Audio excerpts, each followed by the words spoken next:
My name is Riley Thompson. I'm 14. And the night my parents threw me out because of my sister's lies is the night everything I thought I knew about family shattered.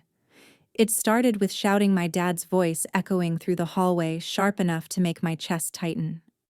Before I could even step out of my room, he was already at the door, breathing hard, holding something in his hand. Something broken. His prized Gibson guitar. Or what was left of it. "Tell me why you did this," he said, like the verdict was already decided. I told him I didn't touch it. I told him I hadn't even gone near the garage. But he wasn't listening. He never did. Not when it was about her. The next moments blurred together, anger, accusations, hands grabbing my arm, the front door flying open, the cold punching straight into my skin. I stumbled onto the porch with nothing but a thin jacket and the sound of the lock sliding into place behind me. No warning. No chance to explain. Just get out. I remember the sting in my throat, not from crying, but from the shock. 14 years old, standing barefoot on a frozen porch while my family watched me like I was the problem they finally got rid of. I walked. I don't remember how far. Only that the world spun harder with every step until I collapsed on a friend's doorstep, barely strong enough to knock. And the next morning, someone my parents thought would defend them showed up instead and burned their entire world down. If you've ever felt unheard or mistreated by the people who were supposed to protect you, stay with me. Hit subscribe so you won't miss what happened the moment she walked through that door. Before everything came apart, life inside the Thompson house felt like walking on a floor that could crack under me at any moment. My dad, Mark Thompson, worked as an event photographer and came home most nights exhausted and wound tight, ready to snap at the smallest inconvenience. My mom, Ellen Thompson, tried to keep the household moving but made it painfully clear who she believed whenever tension rose. Brooke Thompson. My older sister lived in a spotlight she never had to earn. She was the Golden Girl cheer squad darling teacher's favorite, and the one my parents bragged about at every dinner gathering. I was Riley Thompson, the quiet kid who sketched in the margins of homework assignments and played soft chords on a cheap ukulele in my room. That was the version of me they tolerated as long as I stayed out of the way. The favoritism didn't appear suddenly. It settled over the years like dust until it coated everything. When Brooke's laptop shorted out after she spilled soda on her desk, she told our parents she saw me using it without permission. Before I could say a word, Ellen said she understood why Brooke was upset, and that I needed to respect other people's things. When Brooke misplaced her bank envelope for a school trip, she claimed she caught me sneaking into her room. Mark demanded to know why I would touch money that didn't belong to me. I told him I hadn't even been upstairs that afternoon, but he cut me off with a frustrated shake of his head. Around the time Brooke joined the cheer team, props and decorations mysteriously broke or went missing the night before performances. She told everyone I was jealous because I didn't belong to anything important. I wrote every incident in a small notebook, dates what Brooke accused me of and the consequences that followed. Not because I thought it would save me, but because it was the only way to remind myself I wasn't imagining the pattern. It kept building. A torn homework sheet, a cracked phone case, a missing charger. Each time, Brooke had an explanation ready, and each explanation put me at the center. Whenever I tried to defend myself, Ellen repeated the same line: Brooke wouldn't do something like that. It didn't matter if the story made sense. It didn't matter if Brooke changed the details halfway through. If I said Brooke was lying, they looked at me like I was being dramatic. If Brooke said I messed up, they nodded like it was a fact. Days in that house felt like waiting for a test I didn't know the answers to. Even breathing too loudly could set off an argument. I learned to walk quietly, close doors, gently keep my voice low and blend into the background. But Brooke always found a way to drag me back into the center whenever she needed a convenient culprit. And she knew no one would question her. One evening, while I sat on the living room floor sketching, Brooke passed by, paused, and studied me with a slow, amused expression. The corner of her mouth lifted into a cold, deliberate smile that told me something was coming, something bigger than anything she'd done before.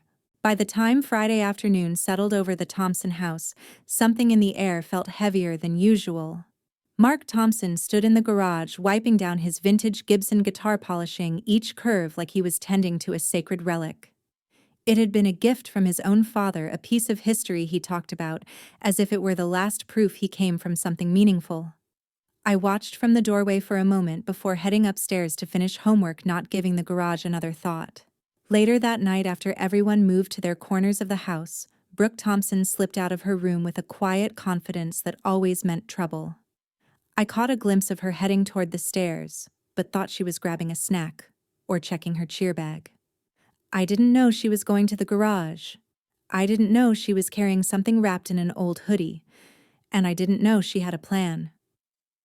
The next morning, a sharp, startling shout tore through the house. It cut through the walls and jolted me upright before I even understood what I'd heard. Mark's voice rose again, louder, angrier, ending with a sound that made my stomach twist. I stepped into the hallway as he stormed toward the living room, holding the guitar by the neck. The body was splintered down the center, the lacquer scraped off in jagged streaks, the strings snapped and hanging like loose wires. His hands were shaking. "Who did this?" he demanded. Before I could speak, Brooke appeared behind him, eyes already brimming with tears that came too quickly to be real. She clutched her hands to her chest and said she found me in the garage the night before, messing around with the guitar and pretending to play like I owned it. She said she told me to stop, that I dropped it, that I laughed it off. Mark turned toward me with a look that didn't ask for the truth. It waited for a confession. "I wasn't in the garage," I said, trying to keep my voice steady. "I didn't touch it. I didn't even go downstairs after dinner." Brooke let out a shaky breath like she was reliving trauma instead of fabricating it. She added details too many too quickly about me bragging that I wanted to see what made the guitar so special. Ellen Thompson stepped closer, her expression filled with disappointment so fast it felt rehearsed. The weight of their stare landed on me like it always did. "I didn't break anything," I repeated, but Mark raised a hand for silence. Every instinct told me to stop talking, because the more I tried to defend myself, the more they saw desperation instead of truth. Mark's voice dropped into a tone that always ended the argument before it began. "If Brooke says it happened, then it happened." No pause. No doubt. Just a verdict. The room felt smaller as he crossed the floor in 3 long strides. His grip tightened around my wrist, not enough to injure, but enough to pull the air from my lungs. He yanked me toward the stairs with a growing fury that didn't need words to announce itself, each step up the staircase building toward something I couldn't stop. That night, Minneapolis plunged into the coldest snap of the month, and the tension inside the Thompson house tightened until it finally broke. Mark Thompson's temper had climbed past the point of reason.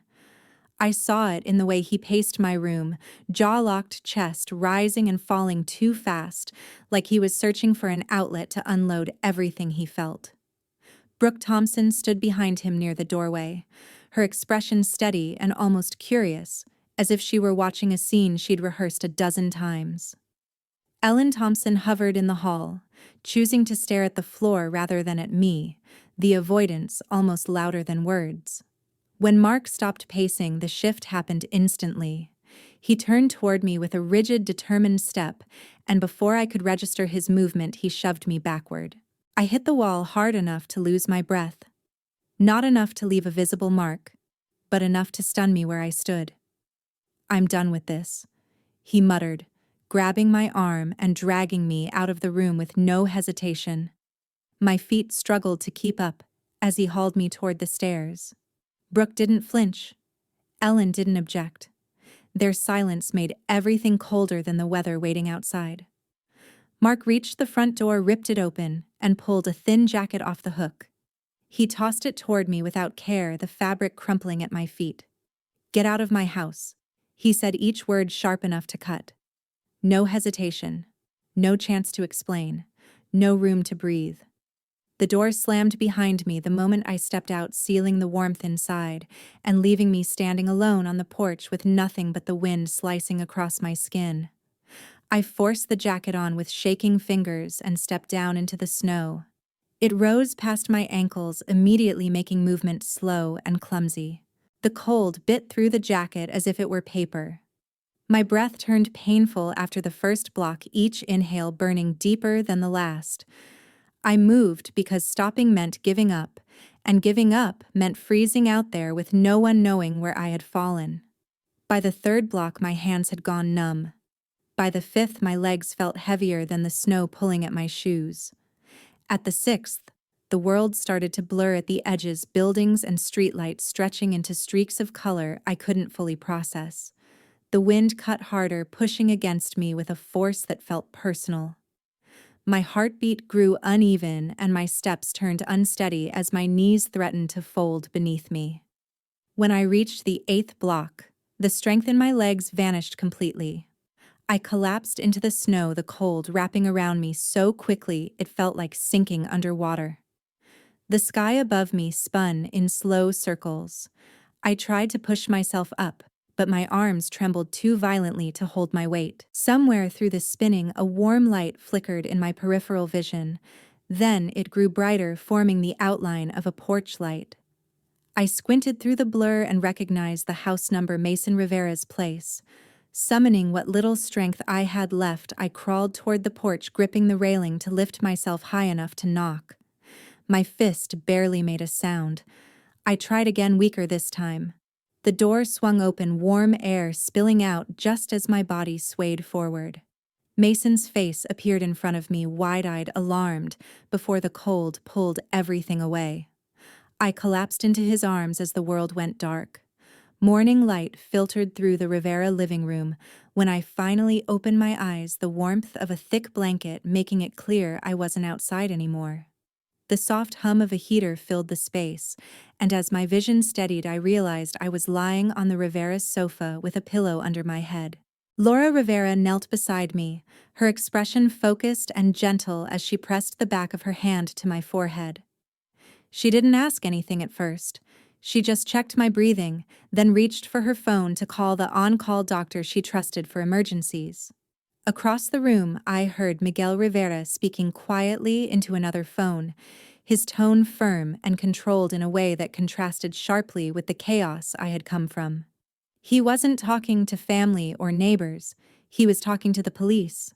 I caught fragments of his words: minor sub-zero temperatures, no supervision possible, abandonment, and each one hit as both frightening and strangely relieving because someone finally acknowledged what happened without twisting it. Minutes later, a knock sounded at the door and Miguel stepped aside to let 2 officers in. They approached me slowly, making sure I didn't feel cornered, asking if I felt safe enough to answer a few questions. I nodded. My throat felt tight, but I managed to explain what I remembered, before the cold blurred everything. The officers exchanged looks that told me they already suspected more than I had said. One of them contacted CPS right there in the living room. When the doctor arrived, he examined my wrist first, gently rotating it until I winced. "It's a sprain," he said, then checked the bruising along my shoulder and hip. "These will hurt for a few days. You're lucky someone found you when they did." While he wrapped my wrist, Laura's phone buzzed repeatedly on the counter. She didn't reach for it until the doctor finished and stepped aside to speak with the officers. When she finally checked the screen, her face tightened. "Your parents have called 8 times, she said quietly. She pressed play on one voicemail before she could stop herself. Mark Thompson's voice filled the room, angry, sharp, accusing me of running away, claiming I was being dramatic, insisting they had no idea where I went. Laura deleted the message without hesitation. "You're staying here for now," she said, brushing hair gently from my forehead. "You're safe. That comes first." Another knock sounded firmer and more purposeful than before. Miguel opened the door, and standing there, coat dusted with snow, eyes sharp with worry, was my grandmother. Louise Whitaker stepped inside without a word, at first taking in the officers, the doctor's bag, and me on the sofa with my wrist wrapped. A storm crossed her face, but she kept it contained as she walked toward me. She cupped my cheek lightly, thumb brushing a spot that still felt tender. "Rest, sweetheart," she said, her voice warm but edged with something steely waiting underneath. "Everything else, I'll take care of." She straightened, turning toward the officers. Her posture shifted, her expression cooling with a precision I had only seen once before at a family funeral. The room stilled around her as she met their eyes, and the quiet intensity in her stare carried a single unmistakable message: this wasn't going to end the way my parents expected. By early morning, the Rivera house was already awake, filled with the quiet urgency that settled in after a long and chaotic night. Louise Whitaker arrived before sunrise, coat still dusted with snow, and moved with a purposeful calm that made the officers step aside for her without question. She asked for a full injury report to be documented immediately, insisting that every bruise on my shoulder and hip, along with the sprained wrist, be photographed and added to the case file. When one of the officers mentioned the voicemails left on Laura's phone, Louise requested copies and told the officer to note the timestamps. "These messages matter," she said, her voice steady but sharp enough to command attention. Before the officers even finished writing, she was already dialing someone else. The moment the line connected, her tone shifted into something more formal. "Hannah, it's Louise. I need you here today." Hannah Briggs, the family's attorney, arrived less than an hour later with her briefcase, and a look that suggested she already knew most of the story. She listened carefully as the officers explained the situation, then stepped aside with Louise to discuss legal options. Within minutes, she made her first move, filing for an emergency restraining order to protect me from Mark and Ellen Thompson. She composed the request right at the Rivera dining table, gathering statements from the officers, the doctor, and the Riveras. Once the documents were sent, Hannah turned to Louise. "Next step is CPS," she said. Louise nodded, then sat with the CPS caseworker who had arrived earlier. She described years of favoritism, patterns of neglect, the isolation I had lived under, and the escalation that led to last night. None of it was dramatized. She spoke plainly, fact by fact, building a picture of a home that stopped being safe long before the cold forced everything into the open. When the CPS worker left to begin the investigation, Louise shifted her attention to something the officers mentioned about neighborhood cameras. She and Miguel crossed the street to speak with neighbors, asking politely but firmly for footage from the previous evening. One camera captured a telling scene: Brooke Thompson slipping into the garage, carrying something long and fabric-covered shortly before the vintage guitar was found destroyed. Another camera recorded her leaving the garage without the item she brought in. Hannah's eyebrows rose when she reviewed the clips. "This alone raises serious concerns," she muttered. Louise didn't stop there. She contacted the vice principal at Brooke's school to inquire about prior complaints. What came back was more than she expected. Several anonymous bullying reports were linked to an online account that used the same posting times as Brooke's known device activity, and when cross-checked, the timestamps aligned almost perfectly. While the officers processed the findings, Hannah prepared another filing, this one far more aggressive. She requested a temporary financial restraining order, a measure Minnesota courts allow in cases where financial misconduct or retaliation is possible. She argued that freezing the joint accounts of Mark and Ellen Thompson was necessary to prevent them from hiding assets, avoiding responsibility for my medical expenses, or manipulating resources before the investigation finished. The court responded within a single business day. The order was approved. Late that afternoon, the officers returned with an update. Mark and Ellen Thompson were to be formally summoned for questioning, and their shared accounts had been restricted pending further review. Louise closed her eyes for a moment, letting out a slow breath that sounded like resolve settling into place. Nothing about her expression softened when she opened them again. The next afternoon, the Minneapolis high school auditorium filled with a tense, heavy silence as the disciplinary hearing prepared to begin. Rows of folding chairs faced a long table where members of the school's review board organized stacks of files, most of which had been provided by attorney Hannah Briggs and the CPS investigator assigned to my case. Brooke Thompson sat between Mark Thompson and Ellen Thompson, her shoulders stiff and her chin lifted as if she still believed the day would bend to her advantage. Ellen dabbed her eyes with a tissue every few seconds while Mark shifted impatiently in his seat, clearly irritated the meeting wasn't centered around defending him. When my name was called, I approached the table with Hannah at my side. The board members acknowledged us and opened a folder containing screenshots, timestamps, and written statements. One of them asked me to confirm whether the evidence presented was accurate. With my hands steadying themselves on the table's edge, I nodded. Hannah passed forward the rest photos of the anonymous bullying account, the posting patterns and screenshots from multiple targets who had received harassing messages. The board compared the timestamps with the digital activity logs from Brooke's school-issued device, which the administration had pulled earlier that morning. The alignment was precise, too precise to be coincidence. As the board reviewed the materials, another parent rose from the audience. He introduced himself, explaining that his daughter had been targeted months ago by an online profile that matched the same username pattern. He confirmed she had reported it, but the account disappeared before she could gather enough proof. His voice didn't shake, but the anger beneath it was unmistakable. Brooke's composure faltered slightly. She tried to interrupt, insisting she had nothing to do with any anonymous accounts. She claimed the screenshots were fabricated, that someone was framing her, and that she was being punished for things she didn't understand. But the board continued, unveiling evidence piece by piece: more screenshots, message logs, complaints from classmates who had been too afraid to speak up before today, and corroborating digital trails that all pointed in one direction. With each new layer, Brooke's face paled further. When the vice principal spoke, his voice carried the weight of finality. He read the board's decision. Brooke Thompson was to be expelled from Minneapolis High School. Effective immediately, her disciplinary record would be permanently marked, and she was barred from participating in any school-sponsored athletics or activities, including the cheer team. Additionally, she was assigned mandatory community service hours under supervision.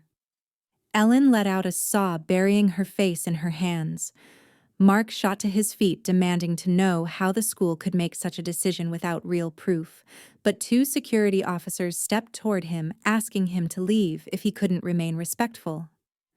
When he continued shouting, they escorted him out of the auditorium. The doors closed behind him with a dull, echoing thud. Brooke stayed seated, staring down at her hands as if waiting for someone to rescue her from the consequences she never imagined facing. When the board dismissed the room, she snapped, her voice breaking into a raw, desperate cry. "Riley ruined my life. She did this to me." Chairs scraped as people stood, but no one turned to her. Students, parents, teachers.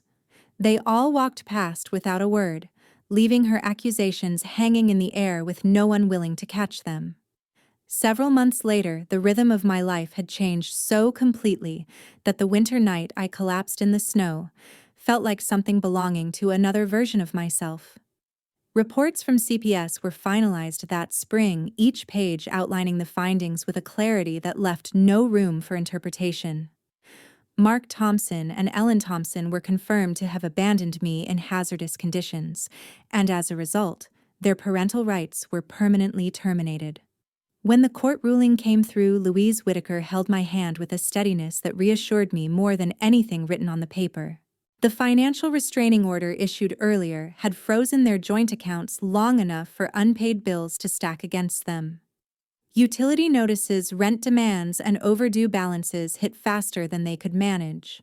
Without access to the funds, they relied on Mark's photography studio, lost clients, and slid into debt. He faced multiple small claims for undelivered work, and each complaint chipped away at what little reputation he had left in the Minneapolis event scene. Eventually, the studio closed, leaving him with no choice but to take a temporary job, repairing equipment at a local hardware shop. Ellen lasted a few more weeks in their old home before moving in with distant relatives, who lived an hour outside the city, bringing with her only what she could carry. She tried applying for part-time positions, but found it difficult when asked to provide references or explain recent events. Meanwhile, Brooke served her assigned community service hours every weekend, starting with cleaning up public parks around the city. She completed mandatory behavioral therapy sessions arranged through the school district and attended weekly meetings focused on digital responsibility consequences and restorative conduct. The glow she once carried as the Golden Girl was gone, and every time news circulated about her disciplinary record, the distance between her and her old social circles widened. While their lives fractured in different directions, mine settled into something steadier under Louise's care. Her apartment overlooked a quiet street lined with maple trees, and the warmth inside made it feel like a safe place even on the coldest days. I started therapy with a counselor who specialized in trauma for teens, and little by little, the pieces of myself I thought were gone began returning. I transferred to a new school that welcomed me without the weight of my past. I joined the art club and found a group of students who treated me like I belonged from the first meeting. Drawing, painting, and creating again gave me a sense of grounding I hadn't felt in years. I wasn't the quiet kid hiding behind a closed bedroom door anymore. I was someone who could choose the direction of her life. One snowy afternoon, I stood by Louise's window watching the flakes drift past the glass. The memory of the night I was forced into the cold rose sharply, but the sting that usually came with it didn't follow. Instead, there was distance, like watching a movie of someone else's life. The hurt had stopped ruling me. I pressed my hand lightly against the window pane, feeling the chill through the glass. I didn't think about Mark. I didn't think about Ellen. I didn't think about Brooke. I thought about the one truth that finally made sense: I had stepped out of their shadows. Not because they became better people, but because I chose to stop accepting harm as something I had to live with. I didn't go back. I didn't forgive. And I didn't look over my shoulder again.